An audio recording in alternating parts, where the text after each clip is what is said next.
권력. 사람들을 자신의 말과 힘으로 제압 또는 조직 단위의 행태를 좌우할 수 있는 자리나 위치에 오른 자는 그 권력의 달콤함과 막강함을 결코 내려놓지 못한다고 한다. 모든 사람들이 자신을 우러러보며 잘 보이려 줄을 서고 어떻게 하든 자신과 선을 대어 연결하려 하기 때문이다. 그 이유는 그 권력의 자리에 있는 자가 막강한 권력을 이용하여 그들이 원하고자 하는 목적을 달성해주는 지름길이라 판단하기 때문이다. 여기 한 남자가 있다.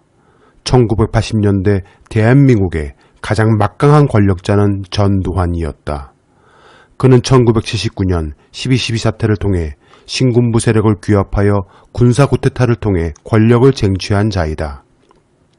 그리고 그는 1980년 9월 대통령에 스스로 오른다. 그의 막강한 권력에 줄과 선을 대고자 사람들은 빛과 불을 보고 달려드는 불나방과 같이 차고 넘쳤다. 기업을 하는 사람들, 이권에 개입하여 부를 축적하려 하는 사람들, 권력에 기생하여 정치를 하는 자들, 권력자를 향한 구애의 손길들은 끊이질 않았다. 그런 전두환에게는 누구나 귀하게 여길 법한 외동딸이 있는데 그 외동딸과 그것도 청와대 영빈관에서 권력자의 수많은 추종자들의 부러움과 시샘을 한몸에 받으며 1985년 결혼을 한 자가 있다. 이제 그의 앞날은 탄탄대로이며 그 누구보다 막강한 권력을 등에 업고 세상을 호령할 또 다른 권력의 단번에 오르게 된 것이다. 이름 윤상현. 그는 수재였다. 머리가 좋기로 어렸을 때부터 유명했다 한다. 1962년생이며 서울대학교 경제학과 81학번으로 입학했다. 현 문재인 정부 요직에 있는 서울대 경제학과 81학번 동기 인사로는 김상조 대통령 비서실 정책실장, 한승희 전 국세청장, 김용범 기획재정부 제1차관, 김희철 전 서울지방국세청장, 고승범 한국은행 금융통화위원, 정규돈 전 국제금융센터 원장, 장덕진 한국소비자원 부원장, 김성화 공정위 상임위원 등이 꼽힌다. 여하간 1980년대 가장 막강한 권력자의 하나밖에 없는 외동딸인 전여성과 결혼해 사위가 된 윤상현의 앞날은 밝았다. 당시 전두환은 유학 준비를 하던 외동딸의 신랑감을 급하게 찾던 중 서울대 총장에게 인재를 한번 추천해봐라 고해 인연이 맺어졌다는 설이 있다. 이에 따라 인재가 많았던 서울대 내에서도 가장 커트라인이 높았던 법대와 경제학과 등에서 신랑감 찾기 작업이 진행됐고 법률가는 고리타분하다고 여기는 전두환의 기호에 맞춰 경제학과에서 가장 똑똑한 인재로 소문났던 윤상현이 추천돼 결국 결혼까지 골인했다는 후문이다. 또 다른 소문으로는 전두환의 처 이순자가 직접 중심이 되어 과외팀을 꾸리고 전두환의 연희동 집에서 과외를 했는데 그 과외팀에는 군장성, 고위관료, 법조계 교수, 사업가들의 자녀들만 들어갈 수 있었고 거기서 만났다란 얘기도 있었다. 어쨌든 두 사람의 결혼은 당시 서울대의 소문난 수재와 최고 권력자의 딸의 결합으로 세간의 주목을 받았다.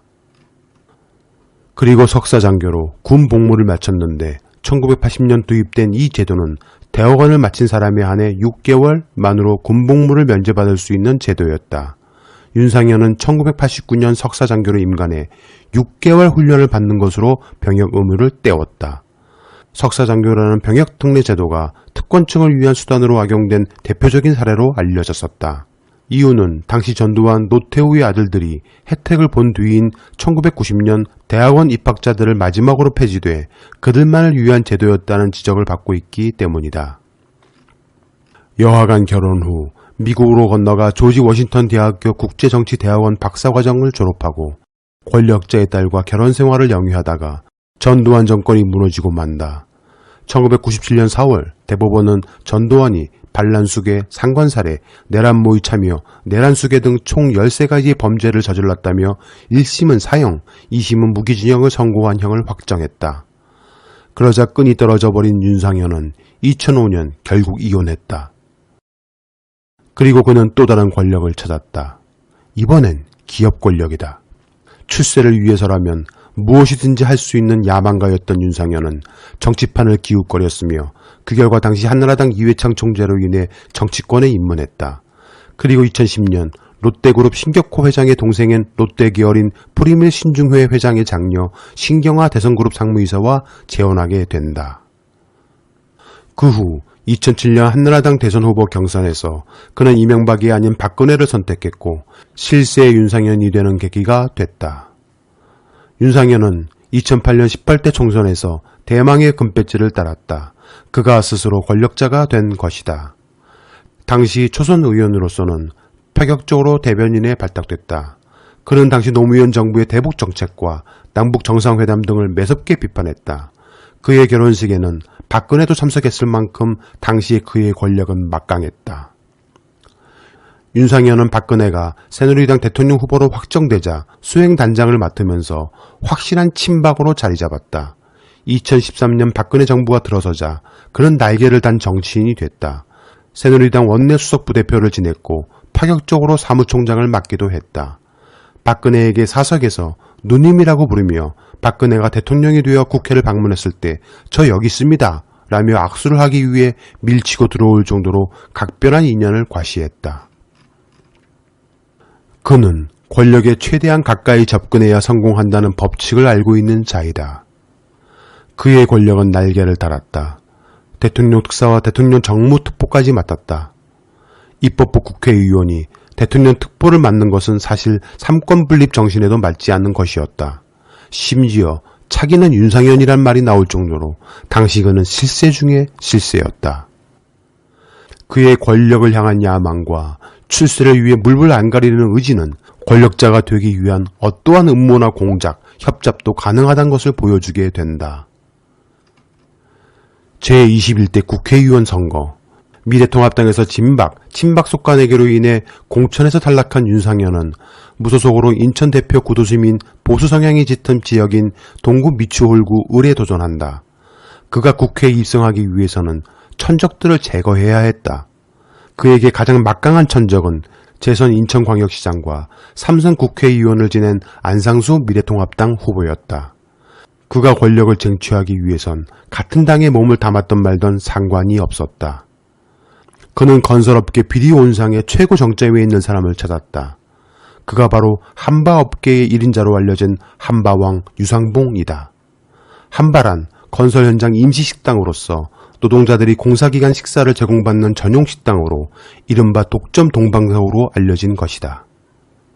이미 유상봉은 2017년 이른바 한바게이트, 즉 임시식당의 운영권을 알선해주는 대가로 뇌물을 주고받은 사건의 주역으로 강일학 전 경찰청장 등 고위 공직자들을 줄줄이 구속시킨 장본인이기도 했다. 그런 그에게 윤상현은 자신의 권력 쟁취를 위해 접근한다. 자신의 천적을 쓰러뜨리기 위해 가장 적합한 인물로 낙점한 것이다. 윤상현은 유상봉에게 안상수 후보에게 돈을 주고 이권을 챙기려 했단 취지로 고소고발을 하라고 선거 공작 공모를 모의한다. 그 대가로 윤상현은 자신의 처인 신경아 롯데가의 힘을 빌려 경기도 성남시에 롯데건설이 공사 중인 힐튼 호텔의 임시식당 운영권과 롯데백화점 일산점, 구리점의 음식 판매 입장권 등 각종 이권을 챙기게 해주겠다는 제안을 한다. 딱 현재의 정치검찰인 윤석열의 측근인 한동훈이 채널A 이동재에게 했던 수법 그대로 한 것이다.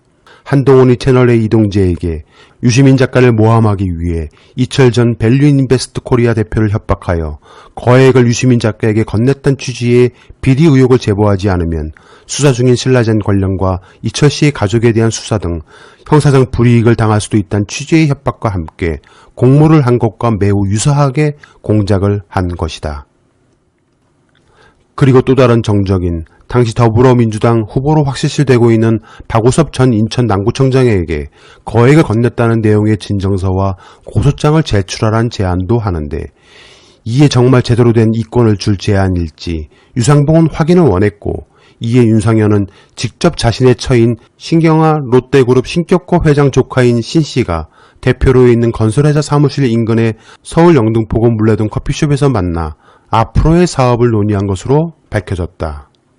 이로 인해 미래통합당 안상수 후보에 대한 비리 의혹이 관내 지역신문 등에 대대적으로 보도되었고 2년 안 후보의 득표율로 직결되는 결정적 요인이 되기도 하였다. 또한 박우선 민주당 예비 후보는 추후 남영희 후보와의 경선에서 패배하게 되지만 이 일이 경선에서 지게 되는 요인 중 하나로 작용하게 된다. 당시 윤상현 측은 남영희 후보를 찾아가 박우선 민주당 경선 후보에 대한 비리 내용이라고 전달해 주기도 하였다 한다. 그러나 남 후보는 진정서에 정치적 의도가 있는 것으로 판단해 곧바로 돌려줬다고 한다. 이뿐만이 아니라 윤 의원 측은 한바왕 유상봉의 이권과 편리를 위해 여러 방법을 썼는데 지난해 8월 서울 역삼동 음식점에서 함께 식사를 하며 윤상현의 직접 동료 의원 2명에게 전화를 걸어 유상봉의 아들을 잘 봐달라는 청탁성 통화를 했으며 그 상대는 더불어민주당 정성호, 김두관 의원이었다. 정성호 의원은 서울대 법학과를 졸업하였으며 윤상현과 같은 서울대 81학번 동창이다. 대한민국에서 학연과 지연의 끈은 그 무엇보다 질기고 끊어지질 않는 듯하다. 결국 정성호 의원은 윤 의원에게서 전화를 받은 뒤 유상봉 아들과 경기도시공사 사장을 연결해줬으며 김두관 의원도 유상봉 아들을 경남통영시장 측에 소개해줬다고 한다. 뿐만 아니라 유상봉은 별도의 사건으로 대법원 선고를 앞두고 선고기일 연기나 형 집행정지 등을 모색하던 상황이었는데 윤상현이 변호사를 소개해 주었다고 한다. 그가 바로 최동욱 전 검찰총장이다. 아무리 끈 떨어진 전 총장이다 하더라도 무려 검찰의 수장이었던 사람이다. 얼마나 막강한 실세들과 연맥을 맺고 있을지 짐작하고도 남을 만한 일이다. 게다가 유 씨는 지난해 8월 녹내장 증상이 있었는데 윤상현이 서울 아산병원에서 진료를 받을 수 있도록 전화를 걸어줬으며 병원 관계자의 말에 의하면 박근혜 대통령이 오는 줄 알았다고 할 정도로 간곡하게 윤상현이 부탁을 해왔단 것이다. 여하튼 유상봉의 KBS를 통해 이런 폭로를 하게 된 이유는 경찰이 자체적 인지수사를 통해 관련 증거를 어느 정도 확보한 상황에서 혐의를 계속 부인하기가 어려웠을 것이며 또 윤상현 측이 당초 약속했던 것보다 못 미치는 수준의 대가를 제공한 것이 폭로를 하게 된 동기가 아닌가 추정해 볼 수 있다. 경찰은 유상봉 부자가 이런 선거 공작의 대가로 부당 이익을 챙긴 것으로 보고 수사 중이다. 윤상현 측은 이 사실을 부인하고 있다. 적극 대처하겠다고 으름장을 놓고 있다. 하지만 KBS와 경찰은 유상봉의 주장을 강하게 뒷받침하는 전화통화 녹취 파일 총 44개의 2시간 7분 분량의 증거를 확보하고 있는 상황이다. 통화 음성에는 유씨 부부와 윤상현 의원 측이 지속적으로 소통하면서 선거 공작을 벌였다는 의혹을 뒷받침할 수 있는 구체적인 대화가 오고 간 결정적 증거이기도 하다. 결국 윤상현은 21대 총선에서 전국 지역구 가운데 가장 적은 표차인 171표 차로 국회의원에 당선됐다. 무려 4선 의원이다. 이런 자가 말도 많고 탈도 많은 한바왕에게 이토록 많은 편의를 단순 민원 차원에서 봐줬다는 것을 믿으란 겐지 참으로 한심하기 그지없다. 문제는 이러한 엄청난 선거 공작 사건이 터졌는데도 언론은 그다지 주목을 하지 않고 있다는 사실이다. 피해인인지 피해 호소인인지 아니면 단순 고소인인조차 구별 안 되는 고인이 된 박원순 서울시장에 대한 미투 논란에만 벌떼같이 달려들고 있다는 사실이다. 이 사건이 터지기 직전 미래통합당은 무소속 의원들의 복당 문제를 들고 나왔다. 그중 장제원 미통당 의원은 추미애 법무부 장관 탄핵소추안에 무소속 당사자들이 함께 했듯이 윤상현 의원에 대해 현재 대한민국이 처한 가장 큰 위기인 외교와 대북 문제에 있어 누구보다 정확한 분석력과 정보력을 가진 분이다라며 박지원, 이인영, 임종석 라인에 맞설 대안이다라고 강조했다. 그리고 윤상현은 국회에서 윤석열 탄압을 중단하라는 결의안을 제출하기도 했다. 윤상현의 작은 할아버지는 일제시대의 최초의 조선인 종로경찰서장으로 친일 인명사전에도 등록되어 있는 윤종화로 친일파 집안이다. 대한민국 헌법 1조 2항엔 다음과 같이 명기되어 있다. 모든 권력은 국민으로부터 나온다. 권력을 쫓는 자, 국민의 권력 앞에 무너질 것이다.